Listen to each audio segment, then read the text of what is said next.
days around.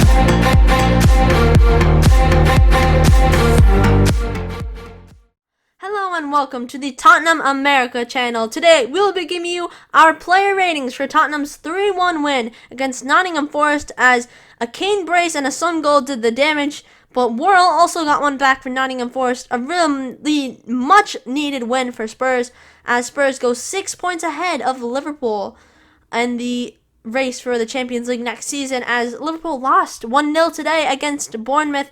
Yes, Liverpool do have one game in hand, but Spurs are in a pretty good place to be in the Champions League next season. We just have to continue winning games.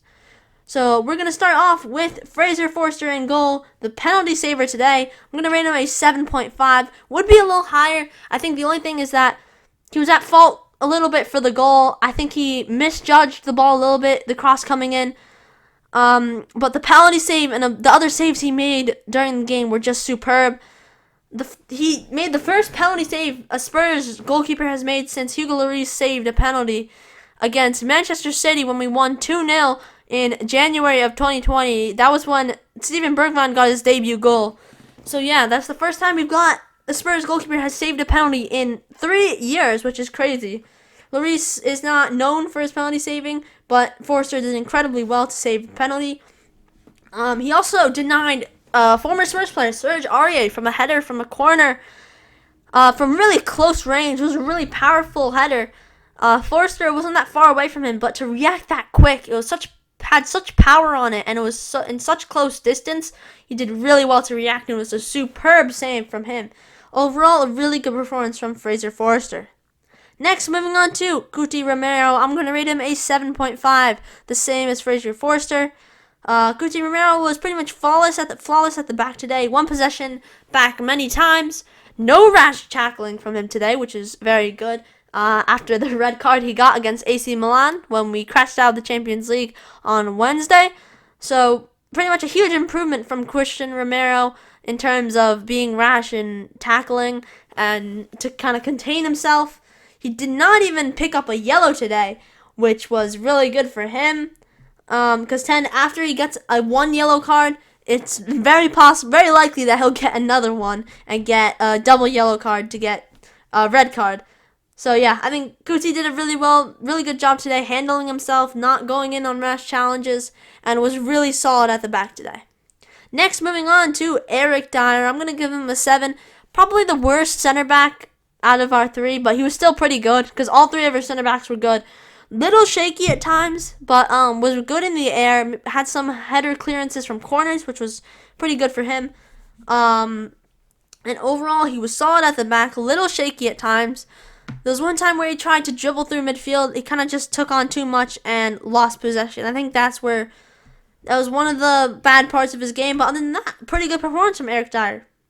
Next, moving on to Clement Lenglet, our left center back. I'm going to give him a 7.25. Pretty good today. His performances recently have been shaping up pretty nicely, and it's very possible that we can buy him in the summer, and I think if we do, it will help us a lot to get a left-footed center back. And if we get a manager that plays, such as Poch, that plays a back 4 after CONTE, if he leaves during the summer, Lenglet could be very good at left center back. Well, not, or just center back, left side on the center back in a back 4. So, Lenglet could be crucial to us if we sign him for next season. But other than that, his performance today was really good. Little shaky at times, not as shaky as Dier, but one possession back many times. His passing was a little off, especially when he tried to pass into midfield to Højbjerg or Lenglet. But other than that, a good performance from Clement Lenglet. Next, moving on to Pedro Porro. I'm going to give him an 8. He really impressed me today. Pedro Porro, really involved in the game. I think this game really suited him because he didn't. Nottingham Forest weren't really coming down the left hand and right wing, left and right wings. The only crosses that they really put into our box were from set pieces and corners and stuff like that. So Pedro Porro really didn't have to do much defending, which really suits him and his play style. And he did really well attacking, especially for the assist he got for Kane's goal. Really good cross that he put in. He just kind of lofted it up. Something that Emerson Royal can't do. That's something that he offers that Emerson Royal can't. The attacking kind of the attacking positives versus Emerson's better defensively. So we can kind of use that if both are available. Like today, only Pedro Porro was available. If we're playing Nottingham Forest, I think it would be better to start Pedro Porro so we can attack. If we're playing someone like Man City, we need someone to contain Grealish on that right-hand side or whoever it is. Then Emerson would be a better shout. I think that's a good way for CONTE to do this, at least for the remainder of this season. But Pedro Porro, really good performance from him today.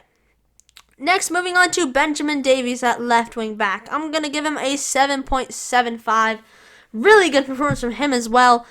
I love him at left wing back. I really prefer him over Perisic. I think Perisic does not offer much defensively, and recently he hasn't been offering much attacking-wise either.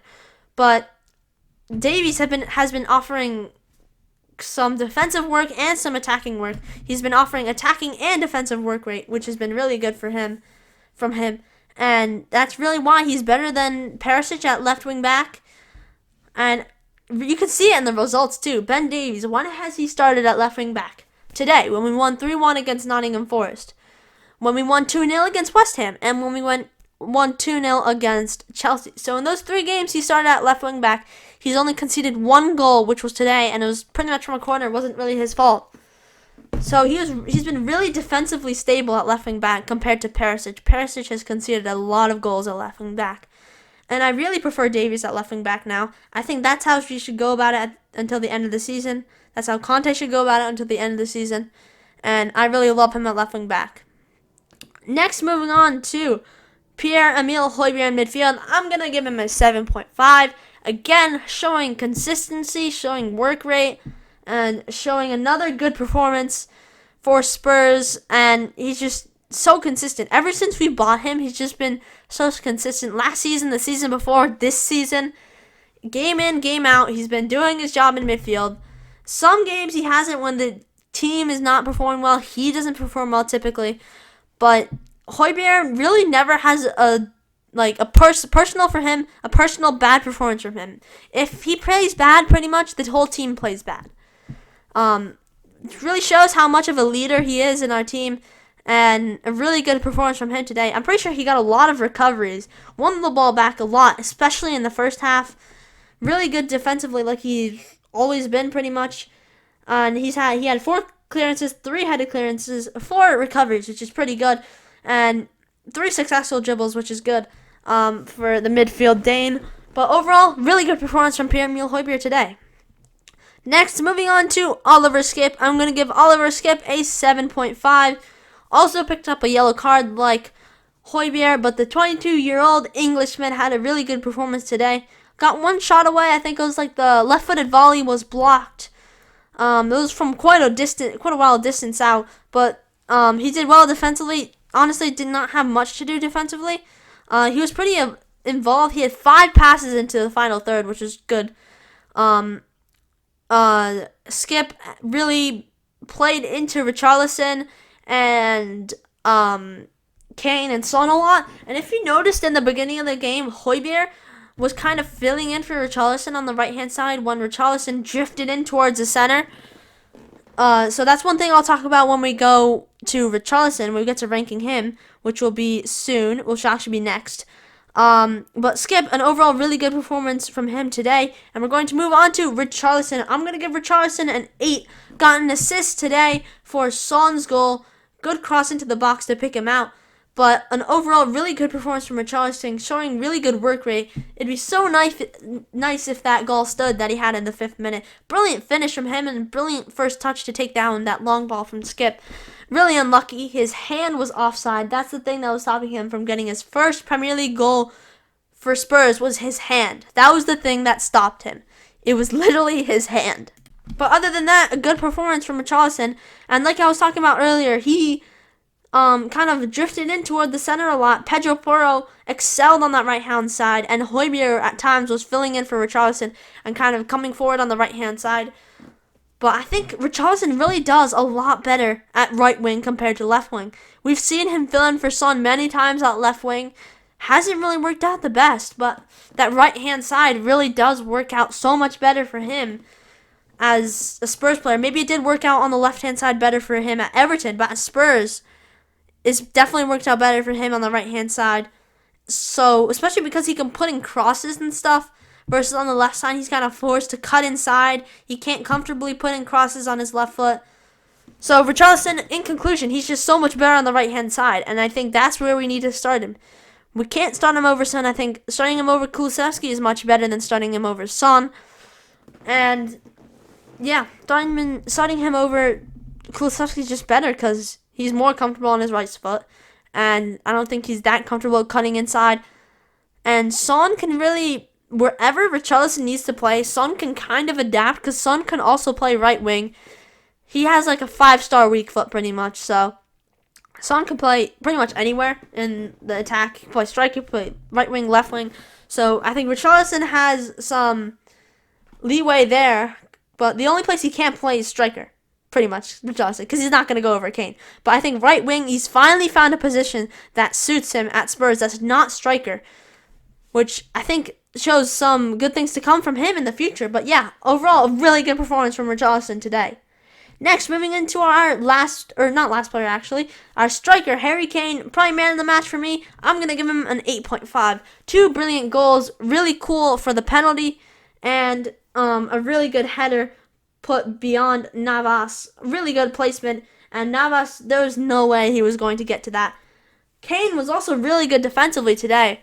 Drifted into midfield a couple times in the second half. One time, Dier was dispossessed in midfield while trying to do too much. Kane went back, and he was helping Dier out and got the ball back. So Kane showed really good physicality, work rate from him today, and he's back in the zone after 3 games of not scoring any goals. Actually, 3 games of Tottenham not scoring any goals.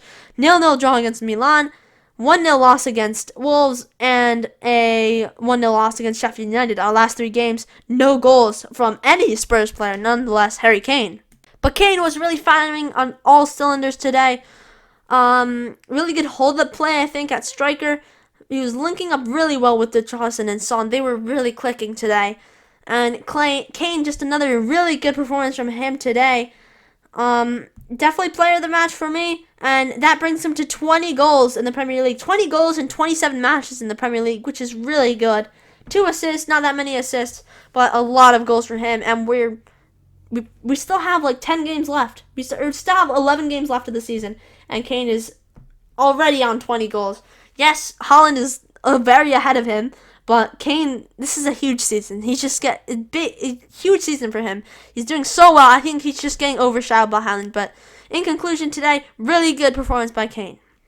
Next, moving on to Heung-min Son, I'm going to give him an 8, the same rating as Richarlison. Son was kind of not involved as much in the first half, but his passing was a lot better in the first half. He did not have much involvement, but when he got the ball, he did really well with his passing and really opened the field up with his passing, creating opportunities. Second half, though, he was much better, much more involved. Not that he was really poor in the first half, he just was not involved much. Second half, he was really good, showed great composure to finish off his goal, and gave Spurs the 3-0 lead, which really mattered to us because that gave us a 2-goal cushion in the overall scoreline. But Son looking so much more confident today. After his goal that he put in, you could tell how much confidence he got because all of a sudden he was bursting in all cylinders, making some great runs, forced a foul on that left-hand side there. I forget from who. I think it was Serge Aurier. Yeah, it was Serge Aurier who he forced a foul from. He almost ran away from him, but then Serge Aurier pulled him down right on the edge of the box, and he earned a free kick for our team, which he then took. But Son, really good performance from him today, and that will conclude our player ratings of Tottenham's 3-1 win against Nottingham Forest. Make sure you like the video if you enjoyed. Comment down below your player ratings for the players. Subscribe, and until next time, come on you Spurs!